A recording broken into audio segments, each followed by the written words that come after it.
Maybe Frank Isola knows, he can understand this better than I can. Frank's been covering the NBA for a long time. He's, of course, ESPN's Around the Horn and Pardon the Interruption contributor. Sirius XM NBA Radio. The show is the starting lineup, and he is your host. Where do you stand with the Brooklyn Nets this year, Frank? By the way, you remember the player World Be Free, who was from Canarsie, Brooklyn. They say now that Kyrie's nickname is World Be Flat. I think that's a terrific nickname for him. The Nets look really good. And, if you go back to the bubble last year, everybody says, well, the Nets, all right, so they made the playoffs. They were going to get knocked out in the first round, which they did. But what last year meant for the development of guys like Karis LeVert, obviously Jared Allen, Joe Harris, and now you add Kyrie Irving healthy, but more importantly, Kevin Durant. You know how this works, Dan. We haven't seen Durant, 560 days. And it's not that you forgot that he's a great player, but when you see him out there and you're thinking, man, when this guy is right, it's really LeBron and then Kevin Durant. Maybe some people think that Kevin Durant is a better player, certainly a terrific offensive player. If he's going to play like this and he's going to stay healthy, the Nets will be a tough team to beat 4 out of 7 times in the playoffs. I'm a little bit more encouraged because you have Kevin Durant there, because when Kyrie went to Boston, we said the same thing about the Celtics. Yep. Boy, they grew up in the playoffs. Now you put Kyrie in there. Well, Kyrie didn't help them get any better, and, they were happy to see him leave. I think having Durant there almost as a sounding board, or he can whisper in his ear, hey, let's get back, it's you and me here together. We got to, because they can make something great happen here. I just think it's a really delicate mix of either really good or really bad here, Frank. Yeah, I think you're right. And that's why after one game, it doesn't really matter what guys saying. We're all just like the first weekend of the NFL season. We always overreact to that first game. We're going to do that with the Nets against a Warriors team that's still trying to figure things out. But, when Kyrie was in Cleveland, he had LeBron. So you're playing with, arguably the greatest player of all time. So you're the number 2 guy there. That was perfect for him. In Boston, they needed him to be the number 1 guy. And I think he struggled with that. Now with Kevin Durant, Durant, when he was on Golden State, he's surrounded by Klay Thompson, Steph Curry, Draymond Green. They were okay with him being the guy. As long as Kyrie Irving is okay being that so-called Robin to Batman, it'll work out, because we know this from Kevin Durant. He's good with an ensemble cast. He had an ensemble cast in Oklahoma City where he was the number 1 guy. They go to the finals. Obviously, what they did in Golden State was tremendous. Think about this. Kevin Durant played 10 finals games with the Golden State Warriors. They were 9-1 in those games.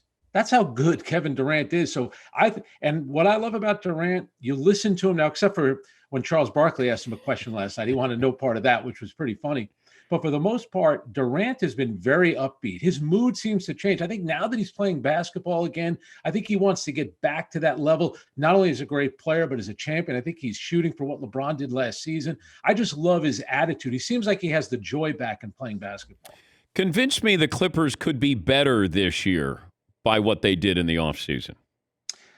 I mean, Luke Kennard, who got crazy money, he's a good playmaker. Serge Ibaka, who disappeared for a couple of years, and then the last 2 or 3 years with Toronto has been nothing short of outstanding. So I think he'll help. And you could have said, Frank, no, I can't convince you that they're going to. I would give you that out.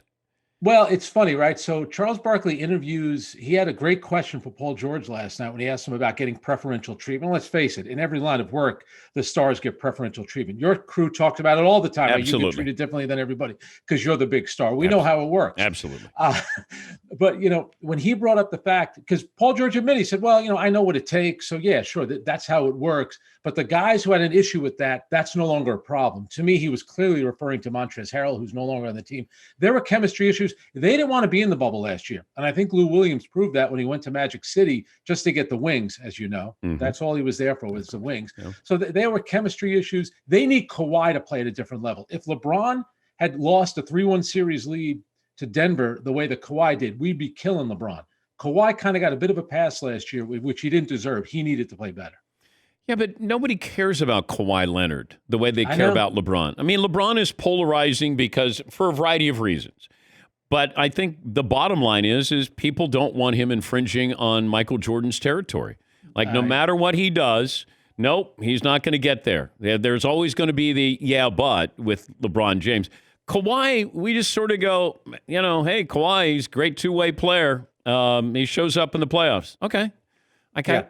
There's nothing else about him. He's not must-see TV. Yeah, and you're right. So everybody loves player empowerment. We've talked about this before. Yeah, player empowerment is great for the player because when things go wrong, they're never blamed. Doc Rivers got blamed in LA. Look what James Harden is pulling right now with the Houston Rockets. So Kawhi leaves Toronto, goes to the Clippers. They move heaven and earth to bring in his buddy Paul George. So now Kawhi Leonard is making demands. They trade all those assets to get Paul George. Look at the way that Paul George played in the bubble. Now, to his credit, he got $225 million extension. He was actually failing up in this case. But nobody said to Kawhi Leonard, hang on a second. You're the one that made us go out and get Paul George. He didn't show up in those last 3 games against Denver. You weren't very good in a game 7. You know who we'll blame? Let's blame Doc Rivers. We'll ship him out. Talking to Frank Isola, the Sirius XM NBA radio show is called The Starting Lineup. He's the host. He's obviously a contributor to Around the Horn, and pardon the interruption. I watched the Lakers last night, and I wasn't going to read anything into it. I just wanted to see substitutions. I wanted to see, certain guys play with certain players. I didn't take anything away from it. Am I being naive by not taking anything away from that loss against the Clippers? Well, I know I put a lot into last year's opening night when the Clippers beat them, and I thought the Clippers would give them a great run, and they won the Staples Center championship. The problem is the Lakers won the world championship. And I think, for the Lakers, not having Rondo, he was huge, especially during the playoffs. And even Dwight Howard, a pivotal moment in the NBA Finals was that hard foul that Dwight had on Bam Adebayo, which knocked Bam out for a game and injured him for the rest of the series. I don't really ever remember Dwight really being that physical, but he knocked Bam Adebayo for a loop, and we really never saw him again. The key will be LeBron James. And we know that LeBron will be ready by the end of the season, but can he stay healthy? So last night, LeBron rolling his ankle. We know that on December 30th, he's going to turn 36 years old. So all that stuff starts to add up, but I still have a lot of faith in him. When he's at his best, he looks like he's about 28 years old, not necessarily 36. So I'm not going to jump to conclusions on the Lakers after one game. ESPN NBA reporter Tim McMahon is reporting, a source says the Rockets are working with NBA office officials to review video of James Harden at a strip club. If the video circulating on social media is verified to be recent, it's a violation of the league's COVID protocols, which would put Harden's availability for tonight's opener in jeopardy. It's disgraceful. It really is. And here's the issue that you have with Harden. He's another guy. I don't want Chris Paul on the team bringing Russell Westbrook. Then that falls apart. Now that the team looks like it's trending toward not being a playoff team, he says, well, now I want to be traded. Well, hang on a second. You were the one that was making all the calls. Now, when you don't like things, now you say that you want to be out of here. You don't show up for practice. So Stephen Silas finally gets a head coaching job after about 20 years as an assistant. And look what James Harden does with this guy. If I were Stephen Silas, I'd call up Mark Cuban and say, can I have my old job back in Dallas? It's a lot less stressful being an assistant coach in Dallas than running the Houston Rockets. At some point, the league needs to step in. James Harden, if this turns out to be true, I think he should be suspended because, Dan, he's holding the organization hostage, number one. Yeah. Number two, with all this stuff that he's been pulling, he's hurting his trade value, which is also hurting the Houston Rockets. It'll eventually work out for James Harden. I'm not so sure it's going to work out for the Houston Rockets. One final thing, and I've been on this topic on and off for the last couple of years. We love lists. Lists drive me crazy. But when we put out the top 10 basketball players of all time, it feels like there should be a line of demarcation that starts 1970 on. Yeah. Because Wilt, to me, should be Babe Ruth, but he's not allowed to be Babe Ruth. We discredit those stats for some reason. Bill Russell, the greatest winner in team sports history, but not one of the top 10 players. It's as far as, stats and everything that he did. Love what he did, but he's not in there. Do I leave Oscar Robertson in there? Do I leave Jerry West in there? At some point, we're going to have a top 10 list where Karl Malone is not in there. Larry Bird might not be in there. Yeah.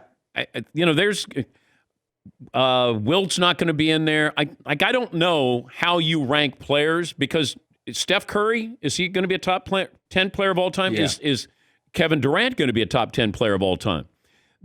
Yeah, I think we're both. You got to take people out. You got to take. We're becoming that guy where now we have to defend Larry Bird in terms of being a top 10 player. You should get Sonny Hill, Mr. Philadelphia Basketball, to tell you some stories about Wilt Chamberlain. I mean, come on.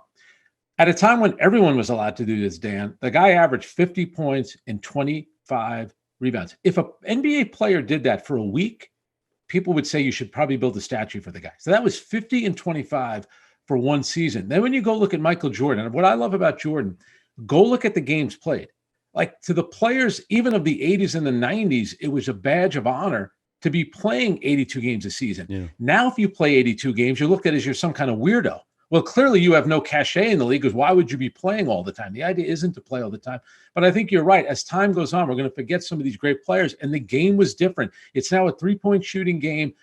Touch fouls get called all the time. In the 80s and 90s, it was all out warfare. I looked up something the other day where, there was a fight between Rick Mahorn and Charles Oakley. I think it was back in like 85 or 86. They both got fined about $2,500. Mahorn did get 1 game for the fight. So you weren't even penalized for fighting back in the day like you are today. To the league's credit, they basically legislated fighting out of the league, but it's just so different. The game's not as physical, so everyone's scoring averages are up. Great to talk to you. Merry Christmas to you. Thanks for contributing to the program this entire year. We appreciate it, Frank. Thanks, Dan. You look great. Great sweater. Thank you, buddy. Frank Isola. Frank knows fashion. Sirius XM NBA Radio. The show is the starting lineup. He's the host. Also contributes to Around the Horn and Pardon the Interruption.